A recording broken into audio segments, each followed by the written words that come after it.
Thanks very much, Lawrence, and to Nigel from Manningham for inviting me to give tonight's presentation on frog-friendly gardening. Frog-friendly gardening with a bit of a twist. So there's a bit of a focus on some more recent learnings about the habitats that our local frogs prefer. And when I say local frogs, yes, concentrating pretty much on Manningham and the North East Green Wedge areas, the adjoining councils of Nillumbik and BANJO, etc. But a lot of the frogs that we have in this area occur more broadly throughout Melbourne. And there are a few that unfortunately no longer occur or don't occur as commonly as they once did in our particular part of Melbourne. But I've included those and to talk about some of their habitat preferences and what we can do to try and help them, if not return to our own area one day. For anyone else that might be listening in and might be lucky enough to live in an area where one of those rarer or more threatened frogs occur. So we'll get started. And David, did you want to answer questions as you go, or would you rather do them at the end? Happy if anyone's got any really pressing questions and would like me to answer them before we get to the end, I'm happy to do that. But otherwise, if they can wait till the end, for the most part, that'd be good. But no worries. Yeah, as we do have we have a Q&A button down below on the bottom of your screen. So if you click that, you should be able to ask questions of us, and we can tackle them as we go. But thank you. I'll let you take it away, David. There we are. If anyone has on their smartphone the Frog ID app, which is from the Australian Museum, or the Melbourne Water Frog Census app, or the Museum of Victoria's Wildlife of Victoria app, each of those apps have call files that you can access on them. So you'll be able to listen to the calls of the frogs if you're curious as to what they sound like, given that I don't think any of us can hear them playing on the presentation. But what I'll do is run through some of the frogs that we more commonly find around our area and talk about some of their habitat preferences and the things that we can do to try and encourage them into our frog-friendly gardens. And as I mentioned, there are a couple of rarer or threatened species that I'll talk about as well. I should provide a warning. There are a fair few graphs and tables. I've tried to balance them out with photos, but the main reason being to help illustrate what I'm trying to communicate and get across. And I'll try as quickly and as effectively as I can run through those and what they mean. But for our common froglet, the important points being they're not fussy about whether they're necessarily breeding in more permanent ponds or dams or otherwise wetlands, or more temporary water bodies. It only takes not much longer than 3 months from the time that the eggs hatch to when the tadpoles complete their development and turn into a frog. But as little as 6 weeks, which means that they don't have to rely on water being around for a long time.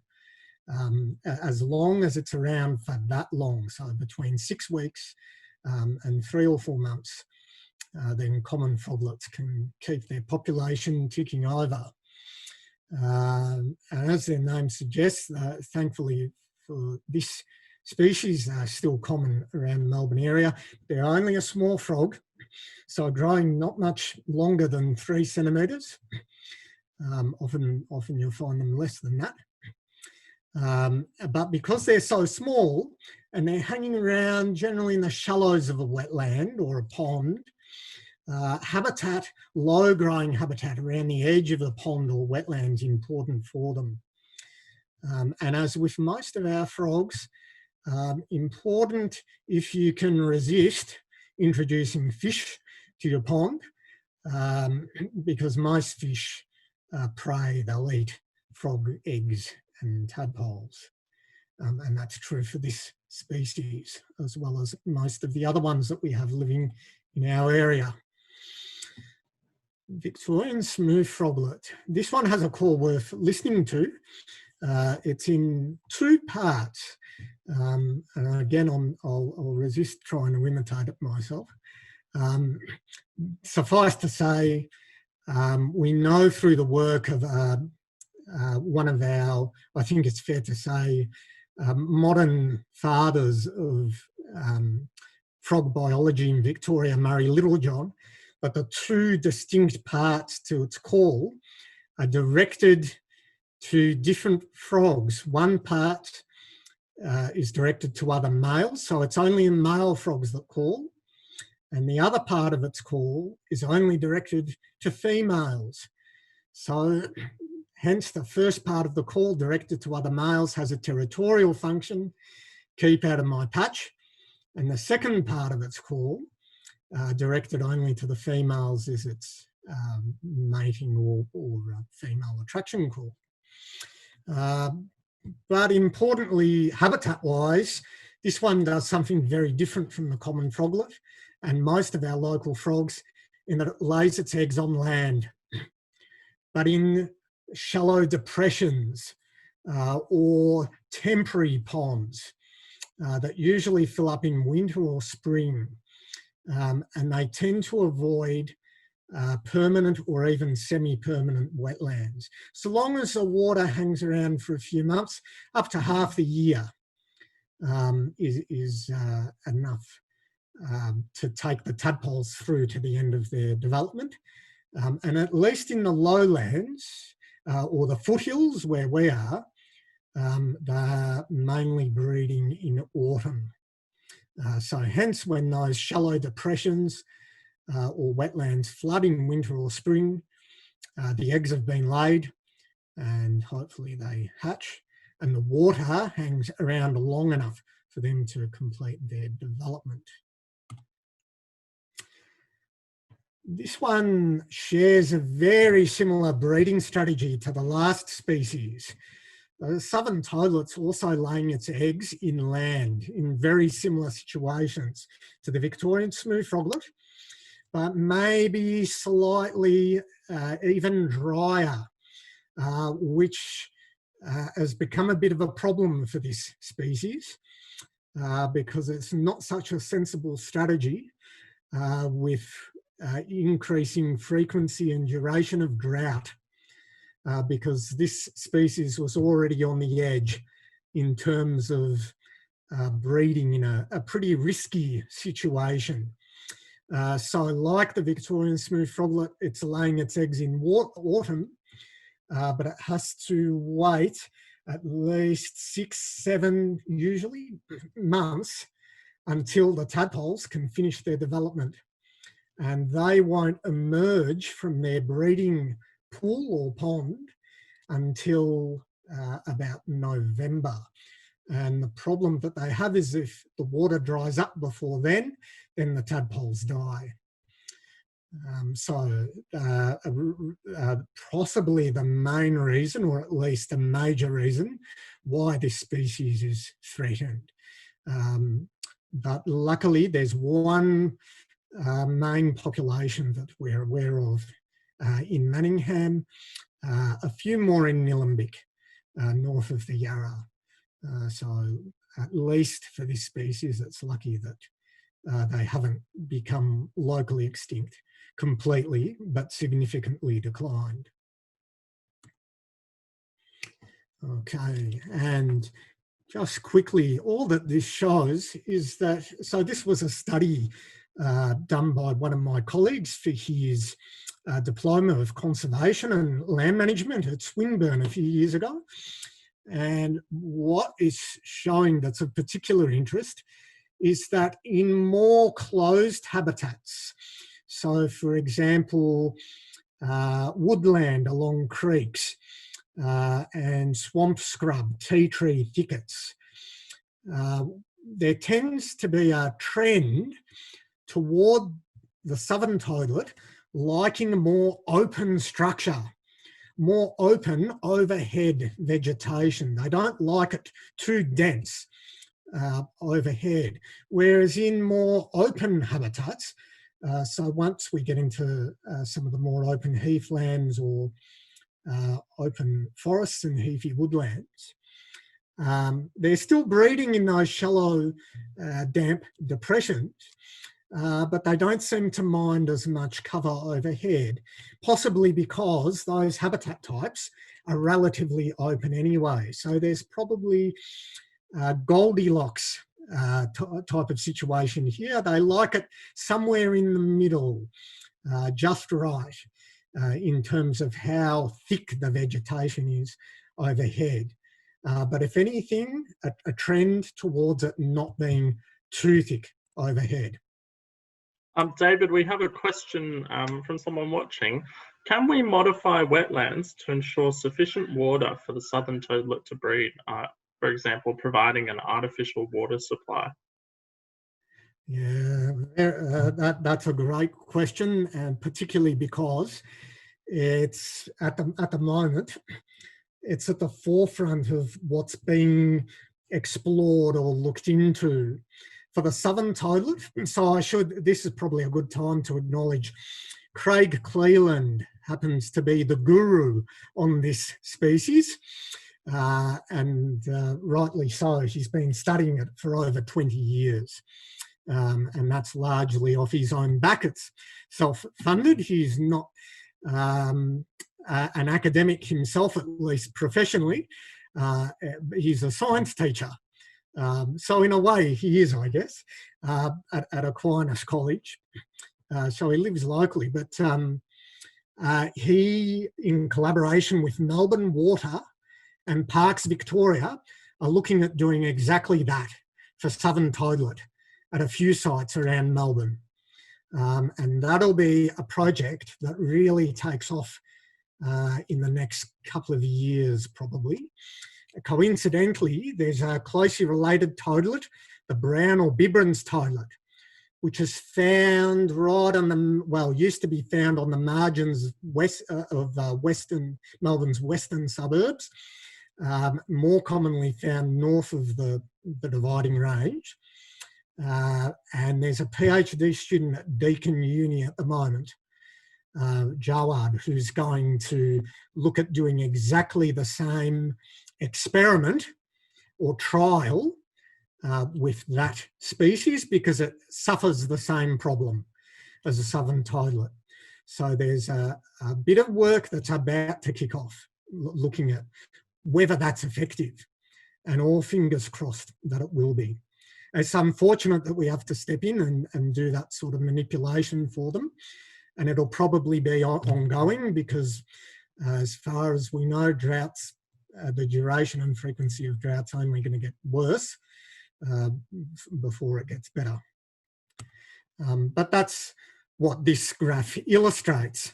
So I mentioned that they take a while to develop, which is a risky strategy for a frog that's breeding on land or in dry situations before it floods. So about 7 months until they complete their development, where it points to them completing their metamorphosis around November. And so the problem that we've had during decades like the Millennium Drought in the 90s is that at least in every year, we didn't necessarily have enough rainfall, or the water table didn't remain high enough for southern toadlet tadpoles to successfully complete their development and emerge in around November. And for comparison, we can see relative to the southern toadlet, how short the development time is for the common froglet to turn into a frog from when it hatches into a tadpole. Okay, spotted marsh frog. So luckily for this species, unlike the southern toadlet, with the common froglet, the first one that we looked at, and maybe one or two other species, it's one of a small handful that are the most abundant, luckily for them still, frogs in the Melbourne area, let alone in our own area. But like the common froglet, spotted marsh frog doesn't tend to be so fussy as to whether it breeds in temporary or a bit more permanent situation. They don't have a development time that's anywhere long as the southern toadlet necessarily, but from memory a little bit longer than what it is for the common froglet. But there are also relationships, and that's what these graphs are showing, positive relationship with increasing aquatic vegetation cover. So in general, and this is true of a lot of our frogs, the more aquatic vegetation there is, plants that are growing in the water rather than necessarily around the edges, the more abundant this frog and a lot of our other frogs are likely to be. And there's one main reason as to why that might be, which is because a lot of these frogs, unlike the southern toadlet or Victorian smooth froglet, they're breeding in the water. And plants in the water provide sites for egg attachment, but also food and shelter for tadpoles. So aquatic vegetation tends to be really important for the majority of our local frogs. But interestingly, the reverse relationship with tree cover. So again, almost similar to the southern toadlet in maybe having a preference for sites that don't have a lot of overhanging vegetation or canopy cover. And there are probably a couple of key reasons for that as well. One being, tadpoles develop faster in warmer water. People tend to forget that frogs are cold-blooded as well. And maybe not this species so much, but there's one I'll mention in a little while that will actually bask during the day. But regardless, tadpoles in general tend to develop a lot faster when the water's warmer. And obviously, if you have a lot of overshading vegetation, it reduces the temperature of the water. The other reason being that more sunlight reaching the water allows for more aquatic plant growth. And we've just explained as to why that is important as well. The closely related striped marsh frog has pretty much the opposite habitat preference to the spotted marsh frog, strangely, in that it's going for more permanent water in favour of more temporary or ephemeral situations. And that tends to correspond with what we kind of know or what we're familiar with in relation to both of these species. It's true that you do tend to come across spotted marsh frog in more permanent wetlands. And interestingly, wetlands that haven't been around for a long time tend to support a lot more striped marsh frogs than longer established or more mature wetlands. And it's an interesting question as to why that is. Obviously, that's a difficult one because we can't always be creating an infinite number of new wetlands. But for this species, perhaps looking at adding or extending, adding to or extending existing wetlands, but it's possible for the reason of this relationship that you'll get them colonising newer wetlands, maybe more so than some other frogs. And there's also a relationship with connectivity. And that's true for most of our frogs. The more connectivity there is with other existing habitat that already have the frogs in them, the more likely they are to occur or be more abundant in the habitat that you've created for them. So that's a consideration as well. Looking at where is the closest spot or how far away are other populations to where you're trying to attract them to. Okay, one that's a lot of people's favourite, the eastern banjo frog or Pobblebonk. And it's a marsh frog like the striped and spotted marsh frog. And like the striped marsh frog, it has a tendency towards more permanent or semi-permanent water, which again it relies on for breeding. But unlike the other marsh frogs, Pobblebonks tend to wander further away from water when they're foraging or dispersing, hundreds of metres away, potentially. And so connectivity for this frog's important on a broader scale. Connectivity across land becomes all the more important, and providing terrestrial shelter on land, because they like to burrow in loose soil and get under leaf litter, under rocks and logs. So I should mention though, why are the striped marsh frog and the Pobblebonk necessarily preferring more permanent or semi-permanent water to breeding? The tadpoles are really big compared to some of our other frogs that breed in or lay their eggs in water, and they can take potentially a whole year to develop. Although most tadpoles develop within the season that they're laid, so these tend to lay their eggs in spring, maybe going into summer, and before the end of summer, going into autumn, we'd expect that most of the tadpoles will have developed. But a few tadpoles can, what we call, overwinter. So as the term suggests, they'll last the entire winter in the wetland, and then they'll emerge the following spring or summer.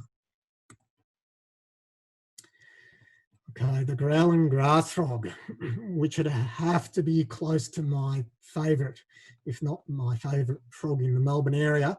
But unfortunately for this species, as far as we know, it's one that's become regionally extinct. But we know that they used to occur in the foothills to the northeast of Melbourne. And although these maps are a bit outdated, it gives you a reasonable idea of where these frogs are still occurring at the moment. Luckily for the growling grass frog, in our broader region, to the northeast of Melbourne, they were discovered in Maroondah not long ago, a year or two ago, in the Stringybark Creek catchment. There are a lot of wineries up that way, and a lot of dams that go with them. And that was a situation that these frogs were rediscovered in Maroondah up Coldstream Way. It's doubtful as to whether they're likely to reappear in Manningham or anywhere that close to us anytime soon. But I've included this frog because you never know. It was a surprise that they turned up in Maroondah, but there's also been a lot of work done on its habitat preferences. So hopefully it won't take us too long to run through this. The first point I'll make is that differently to what we might think, in terms of their terrestrial habitat preferences, what they like to hang around in when they're on land, there's a definite trend towards, believe it or not, bare rock and bare ground, which doesn't make sense when you first kind of think about it, because you'd think that they'd like a bit more cover than that. But it now turns out that we know that there's a likely reason for that, and I'll explain that in a moment. In terms of their aquatic habitat, what do they like? So like most of our other frogs, they're laying their eggs in the water, and in the case of the growling grass frog, attaching them to plants and branches, twigs under the surface. And so this was work done by the growling grass frog guru, Jeff Hurd, and largely came out of his PhD. And all that this diagram shows is that habitat suitability for growling grass frog increases with increasing submerged or underwater vegetation cover, to the point where you can almost never have enough submerged or underwater vegetation for this frog. And again, the same goes for a lot of the other frogs. They're attaching their eggs to plants in the water. But the same isn't true for vegetation around the pond or the wetland necessarily. And this frog encounters a problem where if the vegetation around the pond or the wetland's too thick and provides too much shade, it can cause some issues for it. And I mentioned that a couple of those issues are that too much shading over the pond can limit plant growth in the water, and that tadpoles tend to develop faster in warmer water that doesn't have too much overhanging vegetation cooling the water down. For the growling grass frog, there's a whole nother reason why that's important. And it's to do with temperature again, and it's to do with a fungus, with a disease that the growling grass frog suffers. But it's a disease that our tree frogs in particular, and the growling grass frog is technically considered a type of tree frog. They have very little, well, hardly any discs on their fingers and toes, but they can still manage to climb vegetation. But the brown tree frog, which I'll talk about in a moment, also suffers from chytrid fungus. Hasn't done as badly as the growling grass frog though, in terms of how much it's declined. And I might mention briefly why that could be. But at least for the growling grass frog, because it suffers terribly from chytrid fungus, well, what does the fungus do? It attacks keratin. And a frog's skin's largely made of keratin. So the same substance that's in our hair and fingernails. But it's a huge problem for a frog because their skin's a particularly sensitive organ, and it can take in water, and it's sensitive, which is why a lot of frogs are sensitive to pollutants.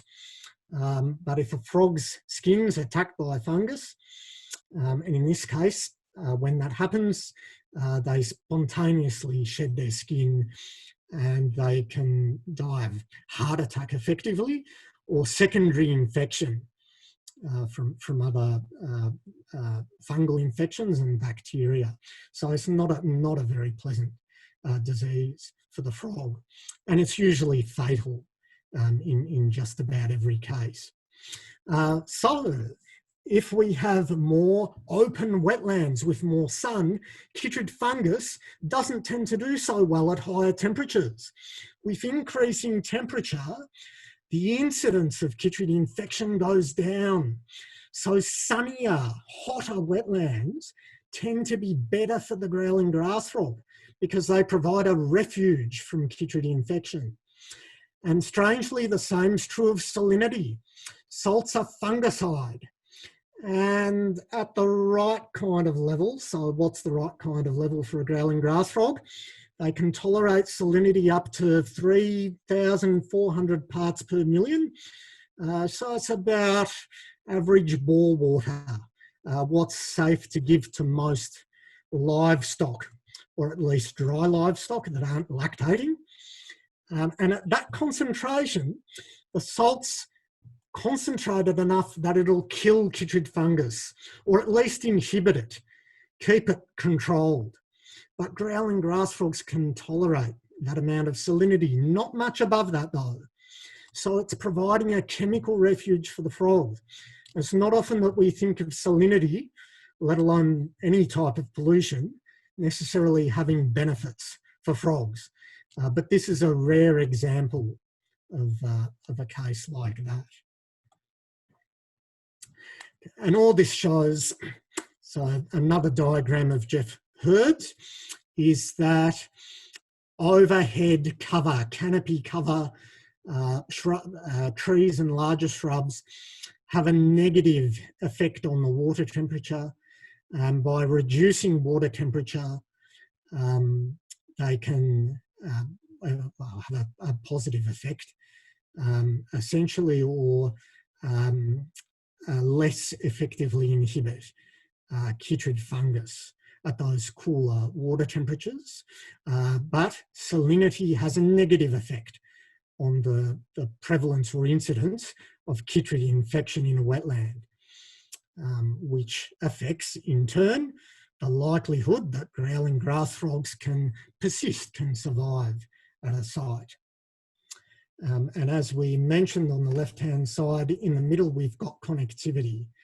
So emphasising that connectivity also has a positive effect, again, on the likelihood that frogs will persist at a site.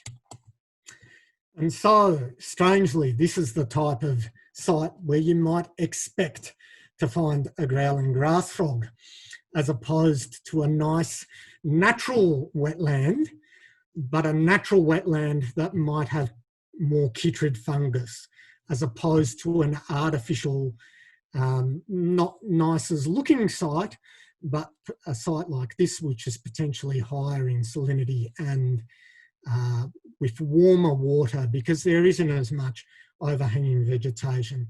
And in fact, this particular site to the northwest of Melbourne, growling grass frogs are thriving for that reason, it's thought.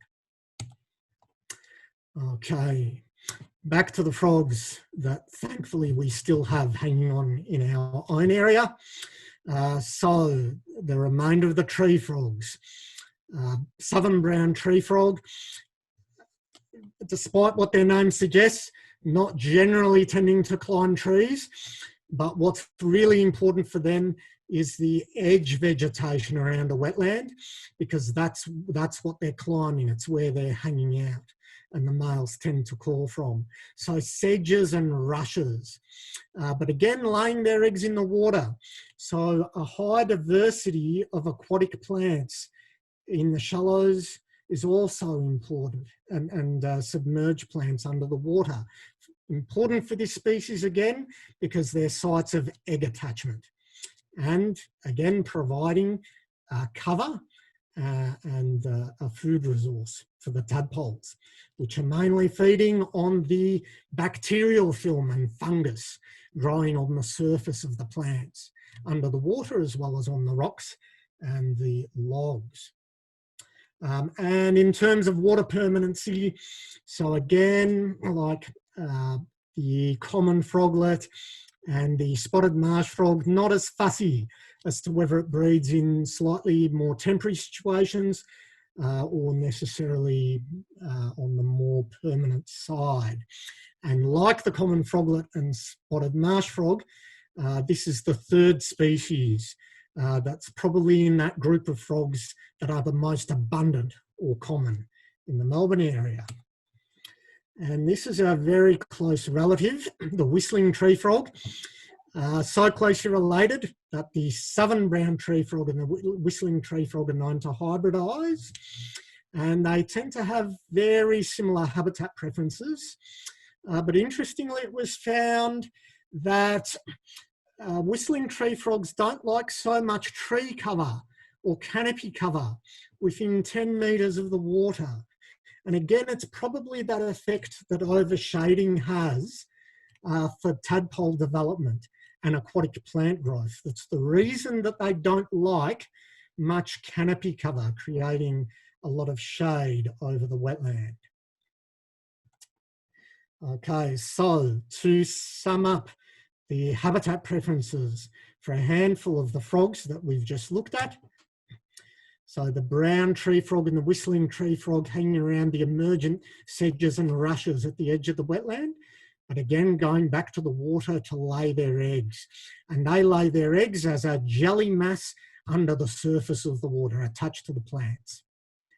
The growling grass frog laying its eggs in the same situation, but they're tending to hang out in the water a lot more anyway. And they'll dive under the vegetation to seek cover when predators are around or a bird flies over. But the males also call from the water as well, and that's where they're mating. The marsh frogs tending to hang around the low emergent vegetation, more around the margins of the wetland or at the edge of open water, because they're laying their eggs as floating foam nests rather than a jelly mass under the surface. And the emergent vegetation possibly provides a bit of shelter, a bit of protection for those floating egg masses. Because if they're laid out in the middle of the open water and we get a hot sunny day, the egg masses can die, they can desiccate if they're too exposed. But the marsh frogs tend to call and mate in those positions as well. The common froglet, again, a very small frog, the smallest of our frogs in the Melbourne area, tending to hang around the very shallow margins of the wetland and attaching its eggs in strings or small jelly masses under the surface of the water to the aquatic plants or the stems of shallow emergent plants. The Victorian smooth froglet, like the southern toadlet, laying its eggs on land, as mentioned, but often in the base of a clump of a grass or a sedge of a rush, where the egg nests a little bit protected until it floods or rains sufficiently to inundate or flood the breeding depression, and then the eggs can hatch. Okay, we're very quickly, so the fun part, building a pond. So again, the pond's important because for most of our frogs, it's the site where they're breeding and laying their eggs, even though the frogs might otherwise be living around the margins of the pond or further away from the water. So first step, obviously dig the hole. But what's important, because a lot of our frogs provide different levels of water permanency, and the tadpoles prefer different depths depending on whether the weather or the ambient temperature is warmer or cooler. On a hot day, tadpoles tend to go deeper into a pond where it's cooler. On a warm day, or on a cold day, they'll tend to hang around more in the shallows, where the water doesn't take as long to warm up. So providing different depths and levels is important. Okay, next. If you're going to use a plastic liner, it's often advised to line the hole first with sand or even hessian sacks so that any sharp rocks or sticks don't perforate or make holes in the plastic liner and you end up with a leaky pond. Although for some of our frogs, they possibly don't mind a leaky pond. Hence, when it comes to installing the liner, these photos are taken, so part of my my job at La Trobe University's Wildlife Sanctuary. We do this sort of thing with school kids. I don't know how effective taping 2 bits of liner is in terms of making it watertight, but at least for some of our frogs, again, it may not matter because not all of our frogs are relying on permanent water all year round. But there are deeper areas, even if the liner does leak up here in the shallows, where the water's likely to remain pooled. So again, providing or catering for different species. And lucky last, providing some organic matter, not just the sterile liner. And there could be another benefit to lining a pond with straw before filling it with water. It's often said that straw, particularly barley straw, can be a potential algicide. It may not kill off algal blooms, but it might help to contain or restrict the growth of algae, because as the straw breaks down, it releases organic compounds, and chemistry was never my strong suit, but apparently when some of those compounds are exposed to the sun, it can create hydrogen peroxide and other chemicals that can possibly inhibit algae. But apart from that, it's providing, when the straw breaks down, or leaf litter, it provides organic material for the tadpoles to feed on, and promotes aquatic fungus, a good kind of aquatic fungus, and bacterial films that tadpoles feed on while they're developing.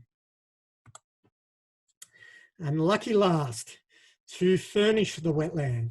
So for some of the same reasons as to why aquatic plants are important, providing surfaces for tadpoles to feed on and shelter for them as well, putting rocks and logs in the wetland, as well as around the edges for the adult frogs to shelter and hide under. Okay, now before we finish up, I'll very quickly run through some of the plants that we might consider using in the water as opposed to around the edges, as opposed to further out from the pond or wetland, and with a focus on Indigenous plants. Although the frogs don't particularly care whether the plants are necessarily locally native or whether they're, dare I say it, introduced. But being mindful of benefits for other flora and fauna, obviously if we can choose plants that are local or that are Indigenous to the area, then it has benefits for other things, apart from necessarily frogs. So the aquatic plants, growing the submergent plants, growing under the water, as he said, important for tadpoles, for half the life history of a frog, providing shelter for them, surfaces for feeding on, but they're also helping to oxygenate the water and potentially improve the quality of the water. There are also points of egg attachment for some of the frogs that we talked about. Floating plants. Importantly though, making sure that at least half of the water surface is clear of floating plants. Again, because we want some sunlight to penetrate through the water column. There are some plants to avoid in that respect, mainly being things like azolla, which some of you might be familiar with. It's a floating aquatic fern, and things like duckweed, because they divide quickly and they can quickly overtake the surface of a wetland. But otherwise, again, providing cover for tadpoles. And in the case of something like the growling grass frog, cover for the adults as well, and potentially sites for egg attachment again. Emergent plants, particularly important for those spotted and striped marsh frogs, which are laying their floating foam nests, that they can nestle in amongst these plants, provide them with a bit of protection. But also calling points for the marsh frogs, and protection for some of the other species that are calling from the water. So things like the photos here of the water plantain running marsh flower. I should mention as well that some of these plants fit more than one category. So something like water ribbons, which used to be triglocan, until recently, can either grow as a submerged plant with all its leaves under the water. It can grow as a floating plant with the leaves floating on the surface, but also as an emergent plant or a bog plant sticking up from the water.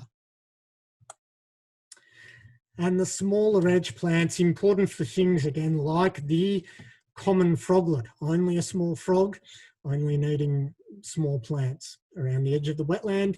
And the lower plants around the edge of the wetland don't have the problem of overshading the pond or cooling the water down too much. And obviously providing harbour or habitat for the frog's food, being insects and other bugs.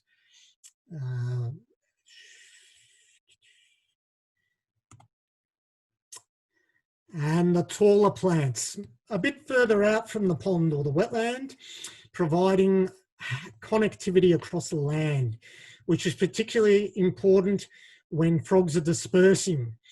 And that tends to be most important when tadpoles have completed their development and they first turn into a frog. For most species, that's the stage at which they disperse. They can't all stay in the pond that they were born in. So obviously cover across land or between wetland habitats or between ponds becomes really important at that stage of the life cycle. But for things like the banjo frog or pobblebonk, also providing really important terrestrial habitat for those frogs because they're travelling a lot further away from the water than some of the other frogs as adults while they're foraging or moving between wetlands. Okay, and actually that was in reference to around the edge of the pond as well, which is especially important for the tree frogs. So our two local tree frogs, the southern brown tree frog and the whistling tree frog, are mainly hanging out in the taller emergent and edge plants.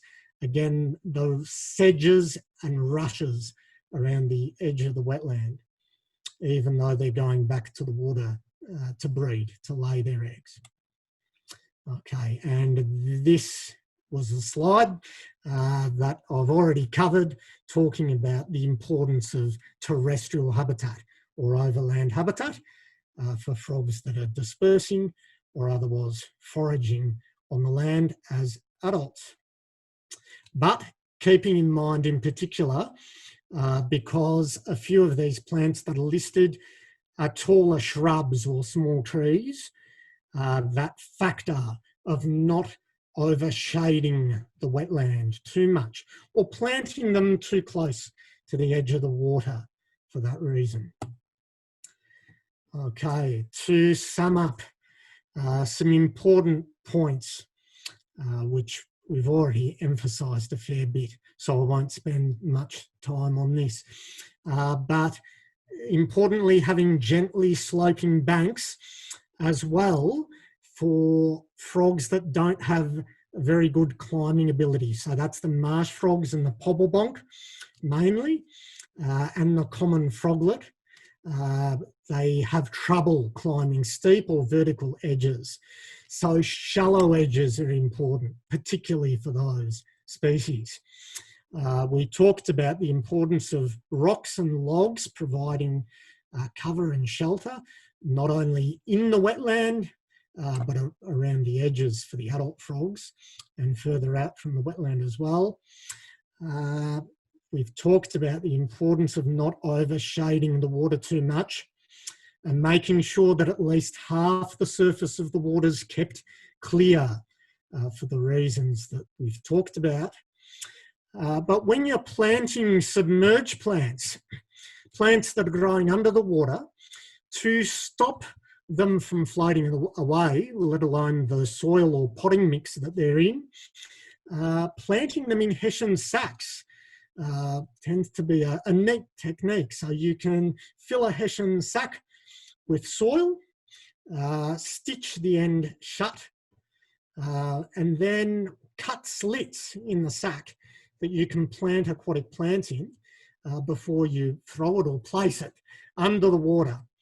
But if you're doing it on a smaller scale, for a smaller pond, planting them in pots under the surface of the water, but with a covering of pebbles or rocks on top of the potting mix to stop it from floating away. Again, frogs having sensitive skin are trying to avoid where you can contaminating their habitat with herbicides or other chemicals. Difficult sometimes in weedy situations where you've got to control things, but if you can do it manually by hand, then that's ideal. Or otherwise, using herbicides or other chemicals that are recommended for use closer to aquatic habitats and for use around water, but still being very careful because of that sensitivity that frogs have. And if you can help it, avoid introducing fish in general, because most fish will eat, if not frogs' eggs and, well, tadpoles as well. There are some smaller native fish that are considered a bit more frog friendly that you could look at if you really wanted fish and you were worried about mosquitoes, for example. But tadpoles are great filter feeders, and they'll help keep the water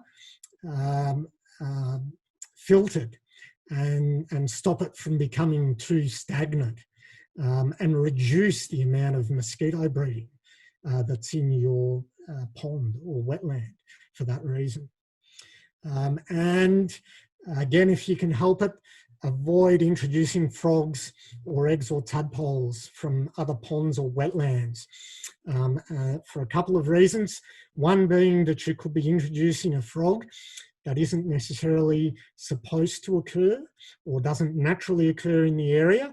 There are a couple of introduced frogs in the Melbourne area that I haven't mentioned tonight, but they're common enough that that's a real possibility if you don't know what they are. But the other reason being disease. Even though, apart from the tree frogs, a lot of our other frogs in the Melbourne area don't suffer from that chytrid fungus so much, most of our frogs still carry the fungus. And so it's possible that you're transporting the fungus between wetlands. So better to allow the frogs to eventually make their own way to your pond, even though it might take a long time. Okay, that's about it. But there's a list of references there and a couple of decent books if people are interested in looking at frog-friendly gardening a bit more. And some online resources as well. Mainly Melbourne Water have a great online brochure or guide to creating frog-friendly gardens with a focus on building ponds. So that's there if anyone's interested. Thanks very much. Awesome, thanks David.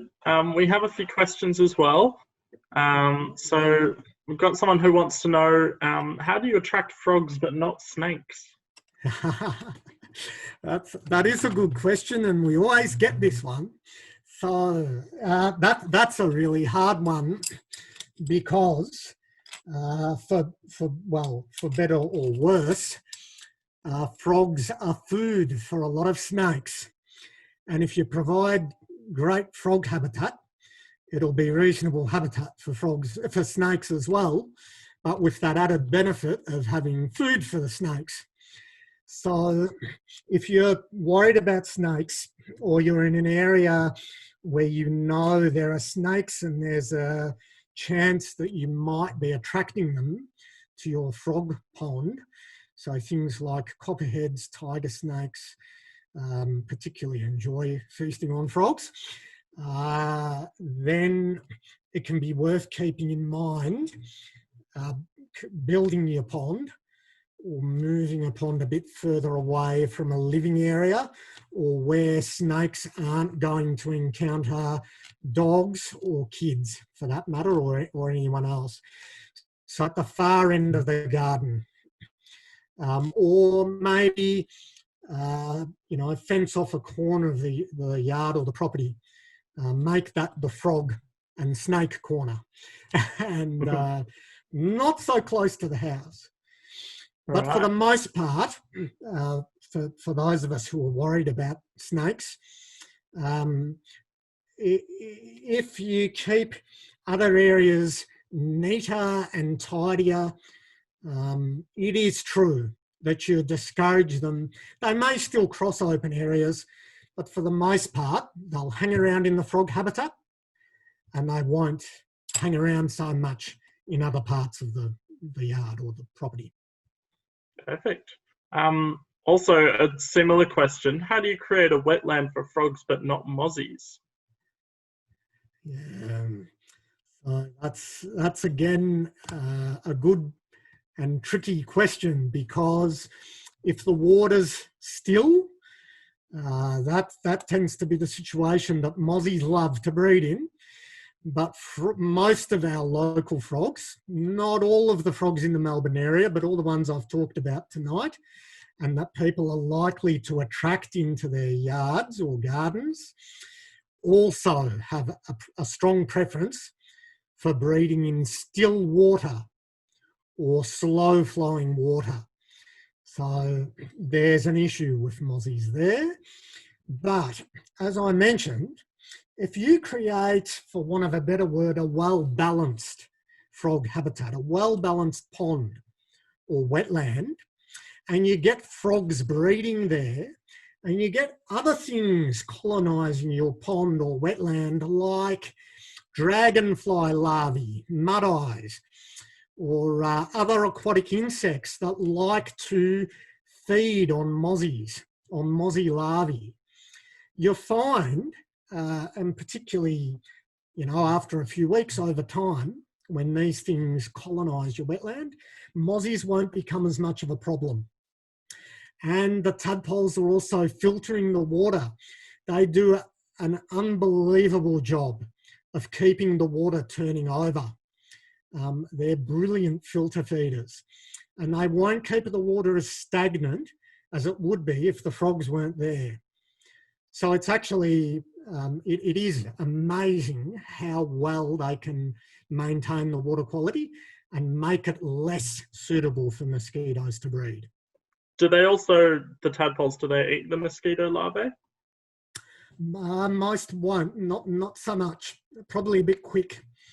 Some tadpoles, I'm not sure whether any of our local ones fit into this so much. Some tadpoles may, but no, it's more the indirect effect of tadpoles filtering the water and keeping it turning over that makes it less suitable for the mozzies. Again, you could, if you were really concerned, introduce fish, but make sure that they're not goldfish, because goldfish will eat tadpoles and frogs' eggs. If you want frogs, having said that, even with goldfish, if you've got a lot of aquatic plants, you could still get frogs breeding, because the more aquatic plants you have, the more protection it'll provide to tadpoles from fish. But if you can resist introducing goldfish and go for a smaller native species, so something like Australian smelt or a Galaxius, that's the ideal. The only tricky thing then is, where do you get the fish from?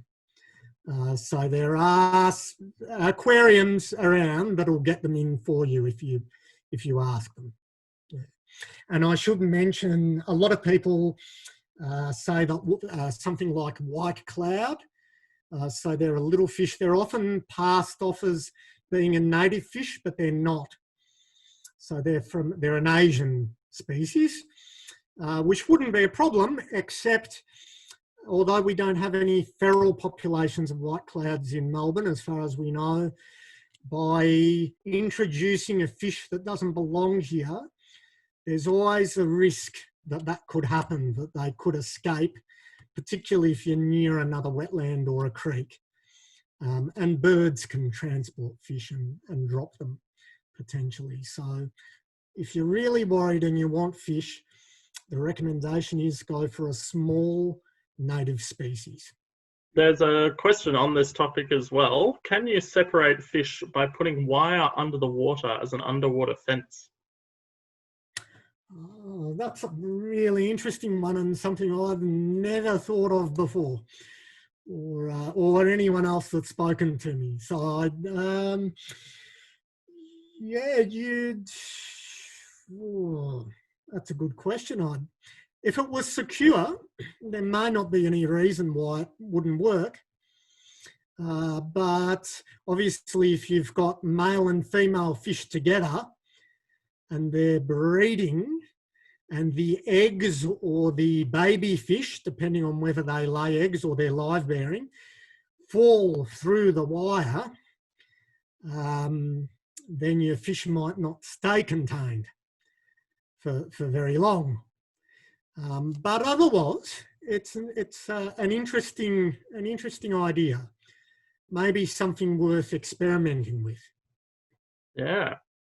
We've got a question about chytrid, wanting to know what's the range of temperature for chytrid?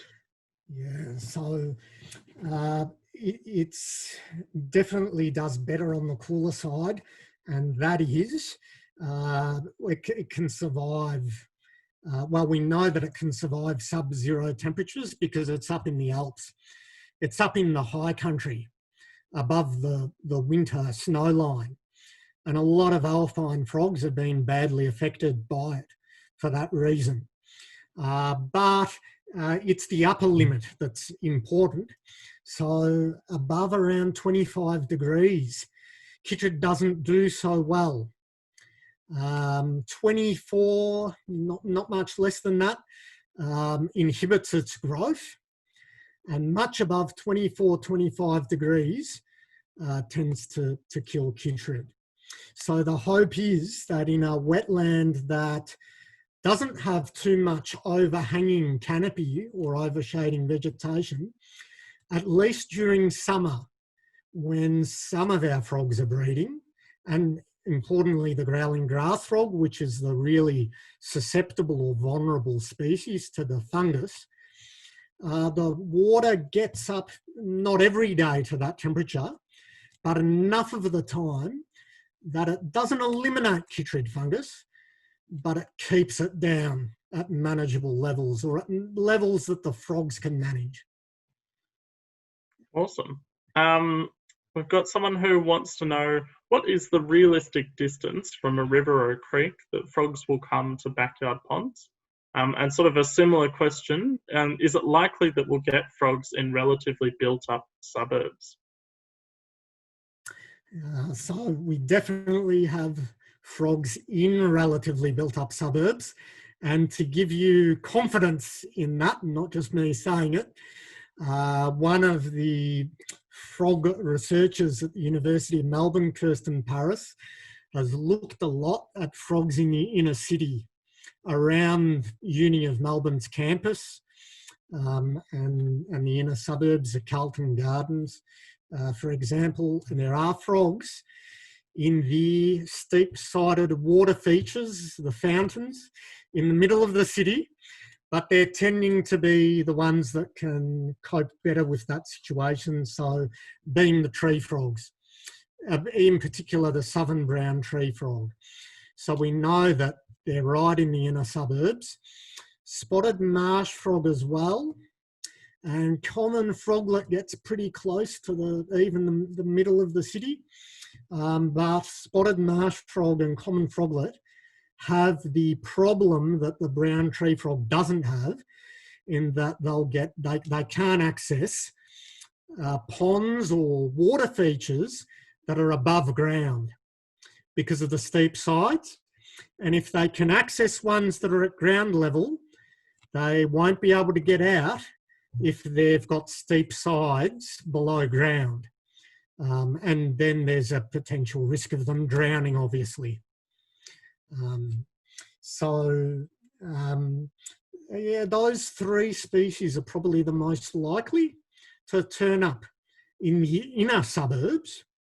But it is true, the further out that you go, the greater the variety of frogs, or the greater potential there is that a greater variety of frogs will be able to get to your pond. In terms of how far do you have to be, or how close do you have to be to have hope of frogs getting to your pond, it's different for different species. So I mentioned Pobblebonk or banjo frog. They go sometimes hundreds of metres and potentially disperse up to 1.5, 2 k's away. So reasonable chance, the advantage that they have is that if they don't get that far and the environment dries out around them, they can burrow. So Pobblebonk's got that advantage that none of our other local frogs have.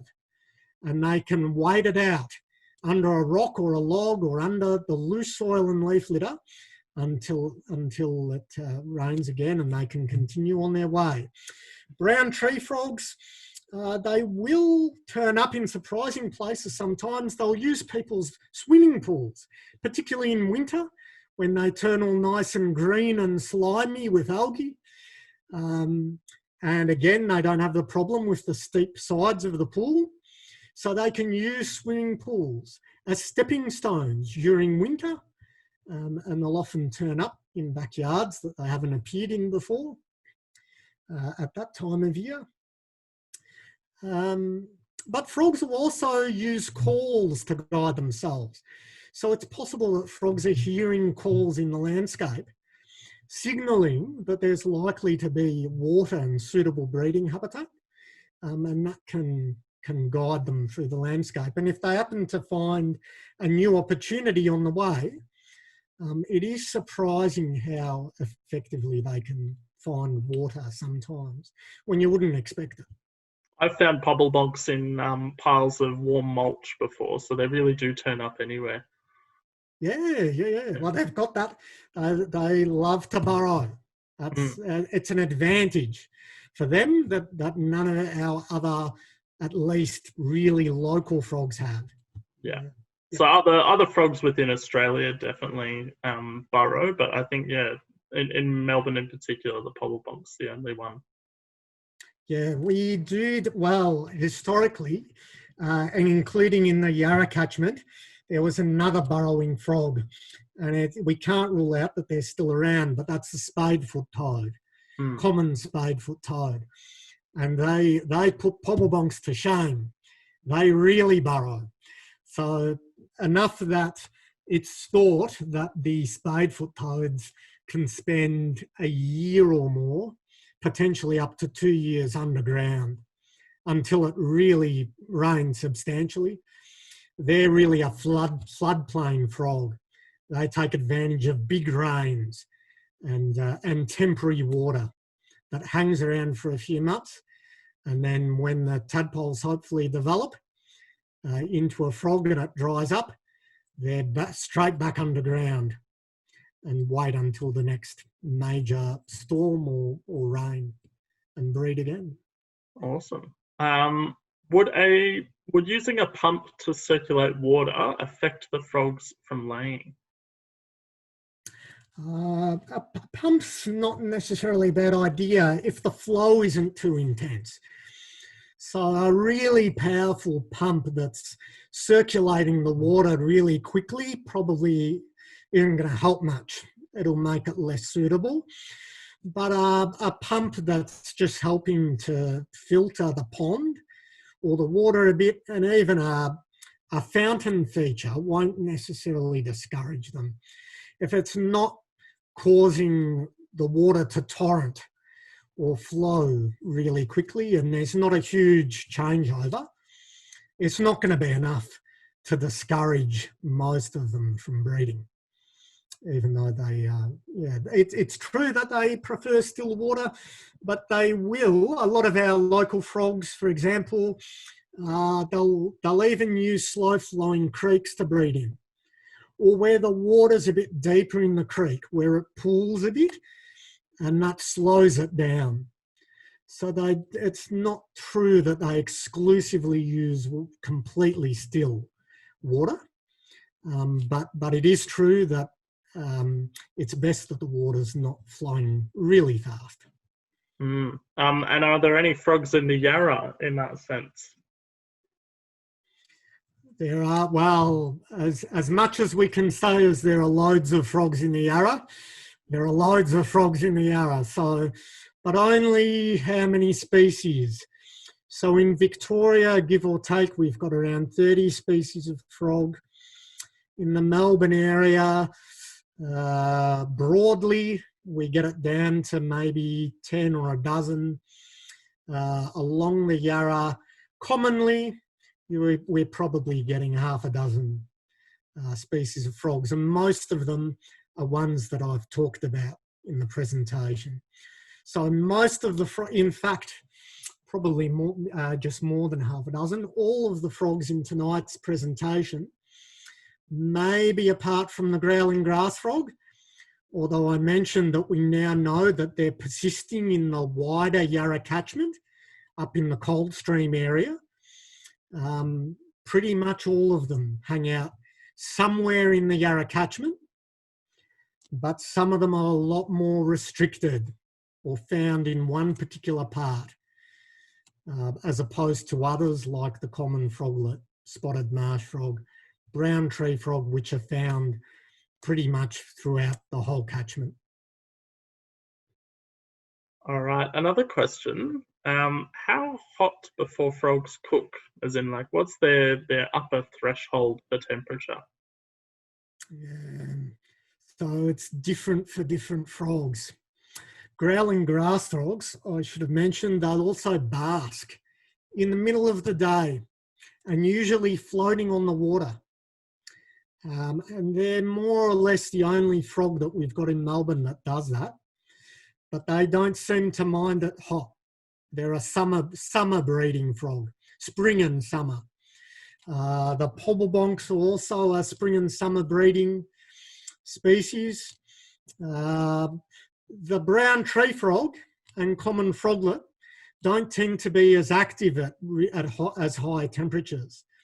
They'll continue breeding through spring, but the middle of summer tends to be a bit hot for them, and they'll reduce their activity a bit. Even though we tend to say they'll continue breeding year round.